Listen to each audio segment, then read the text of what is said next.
New patient. Female, 20 years old. The appointment was made by her mother, a woman I met while in graduate school and the first atypical I ever worked with. She didn't say much about her daughter on the phone, simply that she has been in therapy for quite some time, but is only getting worse.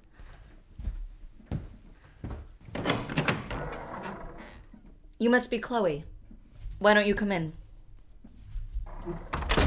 Please, take a seat. Hello, Chloe. My name is Dr. Bright. I'm glad you've come to see me. How are you feeling? I'm feeling a little drained, but okay. Optimistic, even. Maybe cautiously optimistic. I'm glad to hear that. As I understand it, you've been in therapy before but have been finding it frustrating. Could you tell me a little bit about that? No one believes me. No one believes you about what? About any of it. They keep telling me I need medication, and they're wrong. Why don't we start from the beginning? What made you seek therapy in the first place? I started to hear things. What kinds of things? Well, at first I wasn't sure. It was just a quiet murmuring, like being next to a beehive, like that steady hum. And then things started to break through the hum, and that's when they started talking to me. Who started talking to you? The angels. You believe that angels are speaking to you? I don't believe it. It's true. None of the others believe me, and now you don't either. You were supposed to be different. I didn't say I didn't believe you, Chloe. I'm just trying to understand. Your mother sent you to me. Do you know why? She said you would be able to help me like you helped her. That's my hope. I met your mother when I was getting my master's. She was working at the university at the time, and we became good friends. She was dealing with a special ability, and has she ever told you about it? Yes. I didn't think anyone else knew. Yes, well, I think I was the first person she ever confided in about it. And she was one of my first patients. I helped her learn to control it. Whoa. And it didn't freak you out? That she could move things like that? I was certainly surprised at first, but then it was amazing. I'd never dreamed that.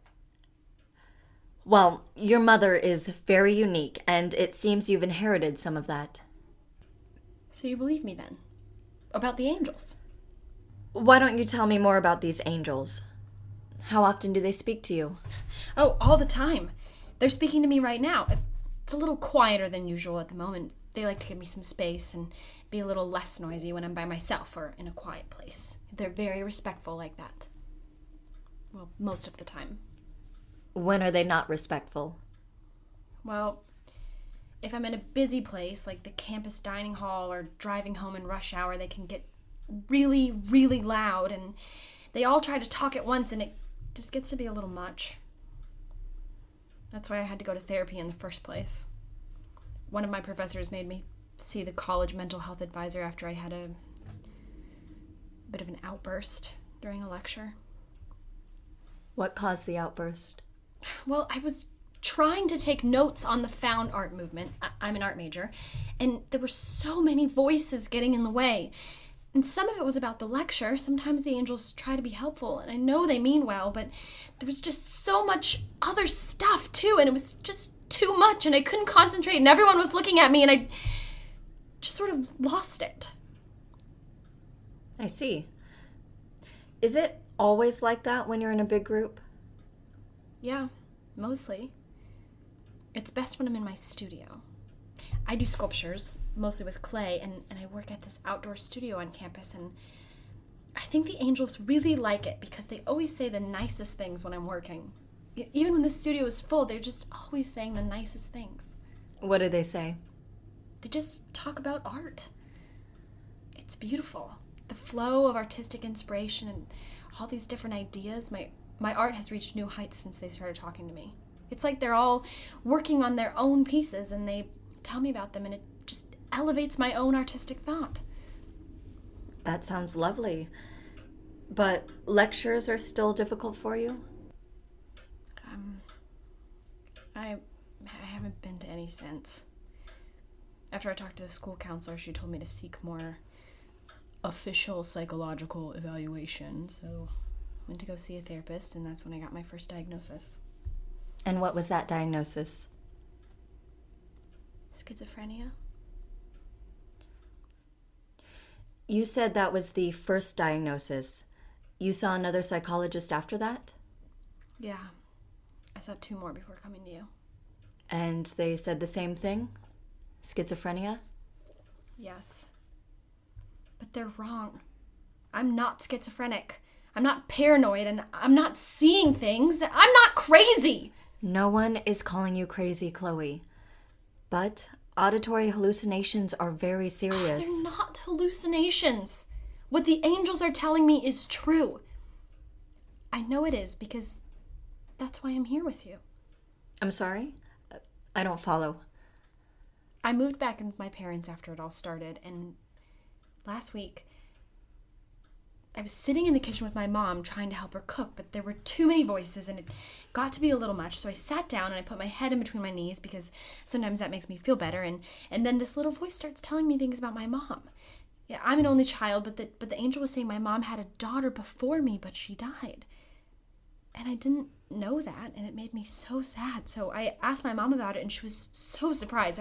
I wasn't supposed to know, but the angel told me because my mom was thinking about her baby, and it was making her sad about how I was sick, and she was worried that something was going to happen to me too. The voice said your mother was thinking about the baby in that moment? No, that's what my mom said. She was so shocked because she had never told me about my sister, and she said she had just been thinking about her. She said it was like I read her mind. And that's when she told me that I needed to come see you. Yes, I see why she would want that. Chloe, I think your mother is right. I think it's possible you're hearing the thoughts of other people. Wait, what? That's a bit science fiction-y, isn't it? Really? That seems strange to you?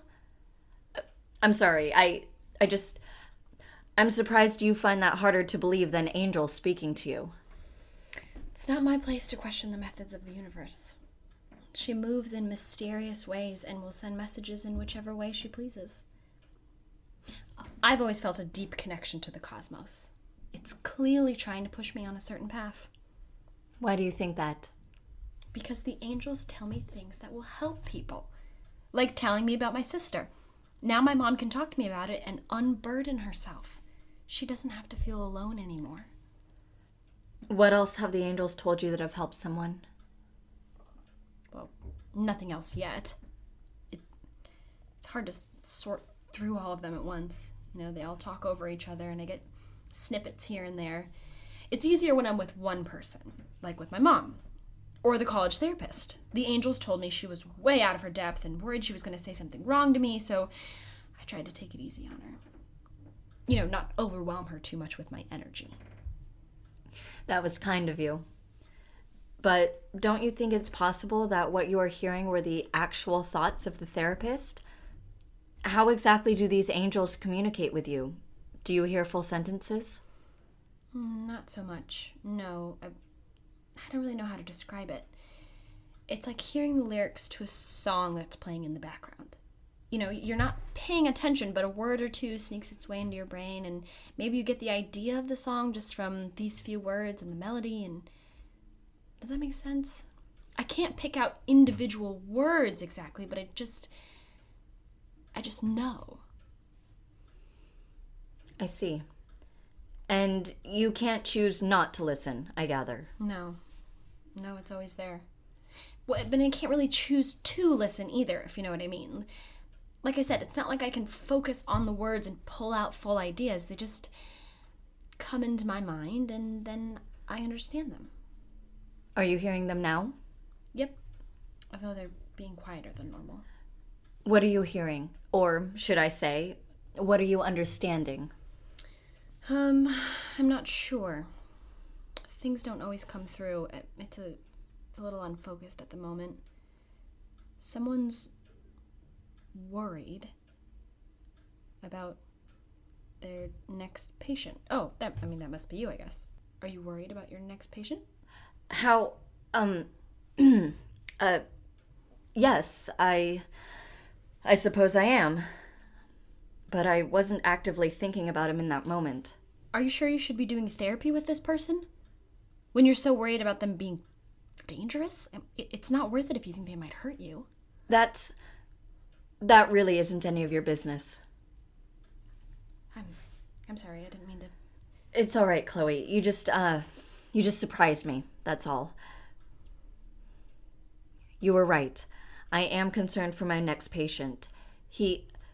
This person is a difficult case, and I'm not sure I can help them.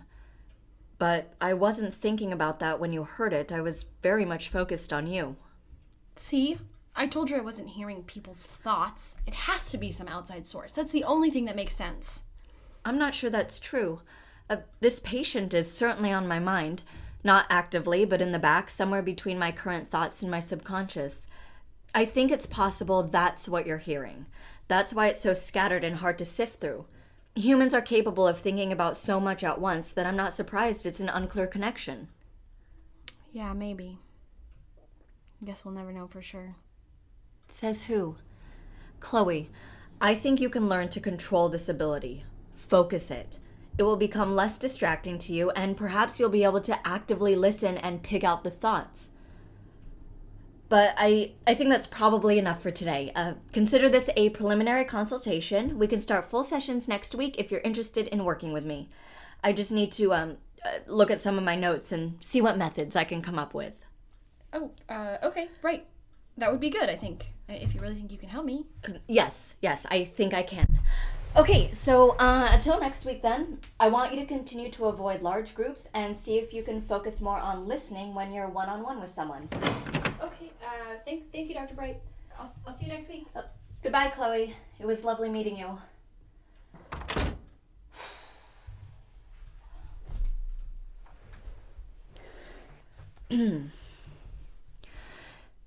End of session 1.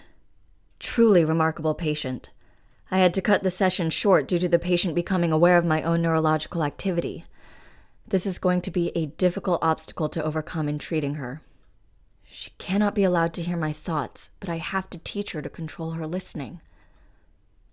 In the next week, I will attempt self-hypnotism and meditation in order to control my own thought processes and limit what she can hear from me. If properly trained, she could be one of my most promising subjects.